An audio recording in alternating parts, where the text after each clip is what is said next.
Hello everyone, सर्वांच्या आवडीची मेथीची भाजी खूप सारा लसूण घालून बनवलेली. कशी बनवली आहे चला बघूया. त्यासाठी घेतलेली एक जुडी मेथीची भाजी, ती छान कोवळी आहे. तिला छान निवडून घेतलेली, तिचे देठसुद्धा घेतलेले आहेत. आणि मग खूप सारा लसूण घेतलेला आहे. तिला छान स्वच्छ पाण्याने धुवून घेतलेला आहे. कढईमध्ये 1 चमचा तेल घेतलेलं आहे, त्याच्यामध्ये लसूण टाकून घेतलेला आहे. तो छान खरपूस होईपर्यंत भाजून घेतलेला आहे. लसूण जरा जास्त वेळ खरपूस भाजून घ्यायचा, म्हणजे खूप भाजी छान लागते. नंतर त्याच्यामध्ये टाकलेलं आहे 2 मिरच्या टाकलेल्या आहे, मीठ टाकलेलं आहे, भाजी टाकून घेतलेली आहे. आणि मग तिला हलवून घेतलेलं आहे.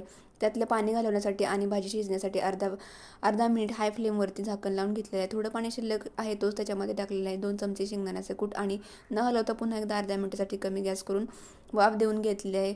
आणि नंतर अर्धा मिनिट झालं की तिला हलवून घ्यायचं आहे. आणि मग त्याच्यामध्ये टाकायचं आहे आपल्याला अर्धा चमचा तेल टाकायचं आहे. वरून अर्धा चमचा तेल टाकल्यानं हलवून घ्यायचं आणि लगेच गॅस बंद करायचा आहे. वरून तेल टाकलं की भाजी दिसायलासुद्धा खूप छान दिसते आणि खायलासुद्धा खूप भारी लागते. तर तुम्हीसुद्धा एकदा नक्की ट्राय करून बघा.